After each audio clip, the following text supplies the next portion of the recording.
അച്ഛാന്ന് വിളിച്ച് പഠിപ്പിക്കണോ അതോ ഡാഡിന്ന് വിളിച്ച് പഠിപ്പിക്കണോ? ഏതായിരിക്കും ബെറ്റർ? നമ്മുടെ കൊച്ച് നമ്മളെ അച്ഛാന്നും അമ്മയെന്ന് വിളിച്ചാ മതി. ആ വിളി കേൾക്കുമ്പോഴുള്ള സുഖം വേറെ എന്ത് വിളി വിളിച്ചാലും കിട്ടില്ല. എന്നാ ശരി മോളെ, ഞാൻ മോളുടെ അച്ഛൻ, ഇതാ മോളുടെ അമ്മ, ഇത് മുത്തശ്ശി, ഇത് മുത്തശ്ശൻ. മുത്തശ്ശിയുടെ ചക്കര മോളെ. അതെ, എന്റെ കാര്യം കൂടെ പറ. മുത്തശ്ശന്റെ ചക്കരക്കുട്ടി, മോൾക്ക് വിശക്കുന്നുണ്ടോ? കുറുക്കുണ്ടാക്കി വെച്ചിട്ടുണ്ട്, പാലും തയ്യാറാക്കി വെച്ചിട്ടുണ്ട്. എന്ത് വേണം കുഞ്ഞു മോൾക്ക്? മോളെ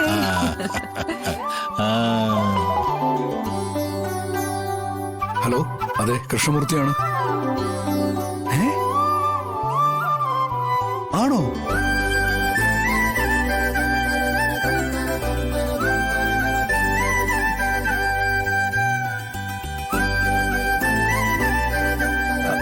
അതെ, സുബ്രഹ്മണ്യ തിരുമുൽപ്പാട് പറഞ്ഞത് കറക്റ്റായി. മോള് നമുക്ക് ഭാഗ്യം കൊണ്ടുവന്നിരിക്കുന്നു. എന്താ മൂർത്തി? കപ്പലില് ചരക്ക് കത്ത് നശിച്ചതിന്റെ ഇൻഷുറൻസ് തുക അനുഭവിച്ചിരിക്കുന്നു.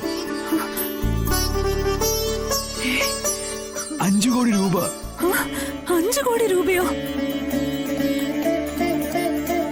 അതെ അരുണ, എല്ലാം വന്നു കയറി നമ്മുടെ മോളുടെ ഭാഗ്യം. മോളെ ബാബു അച്ഛനെടുക്കട്ടെ.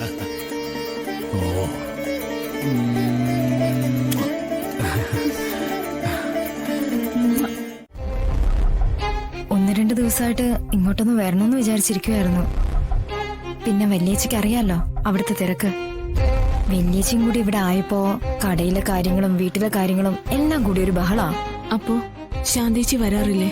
ആ, അത് വരുന്നതും വരാതിരിക്കുന്നതൊക്കെ കണക്കാ. കൃത്യമായി ജോലിക്ക് വന്നാലല്ലേ എന്തൊക്കെയാ ദിവസം ചെയ്യേണ്ടെന്നൊരു ധാരണ ഉണ്ടാവും. വല്ലപ്പോഴും കയറി വന്നാൽ അതൊന്നും നടക്കില്ലല്ലോ. പിന്നെ വല്യേച്ചിക്ക് ഇപ്പൊ എങ്ങനെയുണ്ട്? ക്ഷീണമൊക്കെ കുറഞ്ഞു വരുന്നില്ലേ? ചെറിയ വ്യത്യാസമൊക്കെ ഉണ്ട്. പിന്നെ എന്റെ മോളെ എനിക്കൊന്ന് കാണണമെന്നുണ്ട്. ശാലിനിയോട് ഞാൻ പറഞ്ഞു, കൊണ്ടുവന്ന് കാണിക്കാന്ന് പറഞ്ഞായിരുന്നു. അത് ശരി. അപ്പൊ കാര്യങ്ങളൊന്നും ഈ പാവത്തിനെ അറിയിച്ചിട്ടില്ല. കുഞ്ഞേച്ചി വല്യേച്ചിയും പറഞ്ഞ് പറ്റിച്ചോണ്ടിരിക്കോ? ഇത് കലക്കണം. എന്താ നീ ആലോചിക്കുന്നെ? എന്നിട്ടിപ്പൊ എന്തായി? വളർത്തുമില്ല, നോട്ടവുമില്ല. മോളെ വീട്ടിനുള്ളിൽ നിന്ന് ആരൊക്കെയോ ചേർന്ന് എടുത്തോണ്ട് പോവുകയും ചെയ്തു. ഇല്ല, ഞാനിത് വിശ്വസിക്കില്ല. നീ കള്ളം പറയോ? അയ്യോ അല്ല വല്യേച്ചി, സത്യം ഇത്. കുഞ്ഞേച്ചിയെ കുടിച്ച വെള്ളത്തിൽ പോലും വിശ്വസിക്കരുത്.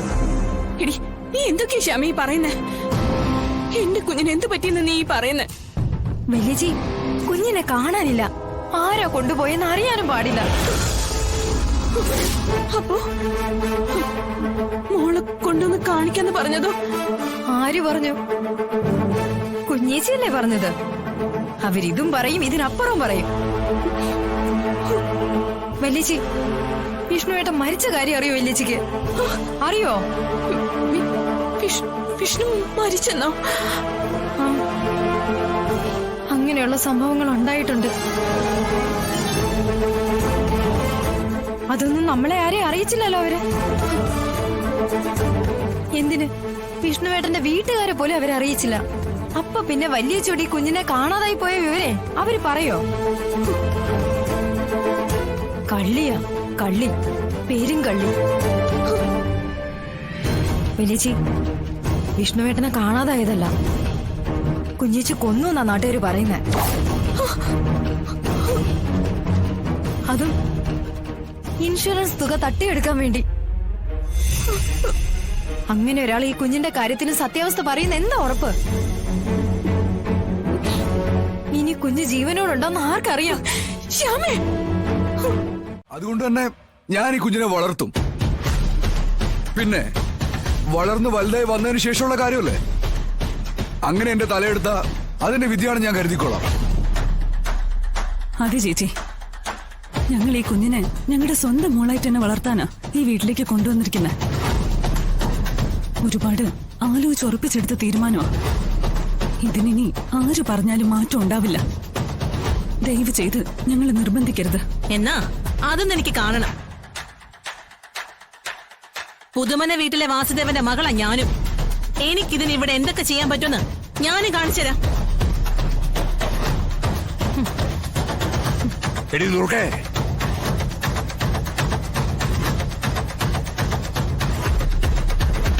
നിങ്ങൾ ടെൻഷൻ ആകണ്ട. നിങ്ങളുടെ കൂടെ ഈ അച്ഛനും അമ്മയും ഉണ്ട്. ഒന്നുകൊണ്ടും പേടിക്കണ്ട. മനസ്സിന് താങ്ങാൻ പറ്റാത്തതായി എന്തെങ്കിലും കാണുകയോ കേൾക്കുകയോ ചെയ്യുകയാണെങ്കിൽ സ്വാഭാവികമായി ഇങ്ങനെയൊക്കെ സംഭവിക്കാം. പക്ഷേ ഇത് സാധാരണയായി താൽക്കാലികം മാത്രമാണ്. പക്ഷേ ഇങ്ങനൊരാഘാതത്തിൽ നിന്ന് മാസങ്ങളോളം പുറത്തു കടക്കാൻ കഴിയില്ല. അത് പിന്നെ ചെന്ന് നിൽക്കുന്നത് കടുത്ത മാനസിക ബുദ്ധിമുട്ടുകളിലേക്കായിരിക്കും. അതായത് മനസ്സ് കൈവിട്ടു പോകുന്ന ഒരവസ്ഥയിലേക്ക് അവരെ കൊണ്ടുചെന്നെത്തിക്കാം. ഞാൻ പറഞ്ഞിരുന്നതല്ലേ ശാലിനി, ശാരിക ഒരു വിധത്തിലും വേദനിപ്പിക്കുന്ന സംസാരമോ ഒന്നും ഉണ്ടാവരുതെന്ന്. ശാരിക വല്ലാത്തൊരു മാനസികാവസ്ഥയിലൂടെയാ കടന്നു പോകുന്നത്. അത് മനസ്സിലാക്കിയിട്ടാ ഞാൻ ആ രീതിയിലൊക്കെ നിങ്ങളോട് പറഞ്ഞത്. സോറി ഡോക്ടർ, എന്റെ ഇളയ മകളുടെ വരവ ഇതിനെല്ലാം കാരണമായത്. അവൾ ആ കുഞ്ഞിനെ കാണാതായ വിവരം ശാരിയെ അറിയിച്ചത്. ശാരിക വല്ലാതെ വയലന്റായി. തൽക്കാലം ഞാനൊരു ഇഞ്ചക്ഷൻ കൊടുത്ത് മയക്കി കിടത്തിയിരിക്കാം. മയക്കം വിട്ടെണീറ്റ ഏത് രീതിയിലാ പ്രതികരിക്കാന്ന് പറയാൻ പറ്റില്ല. സൂക്ഷിക്കണം.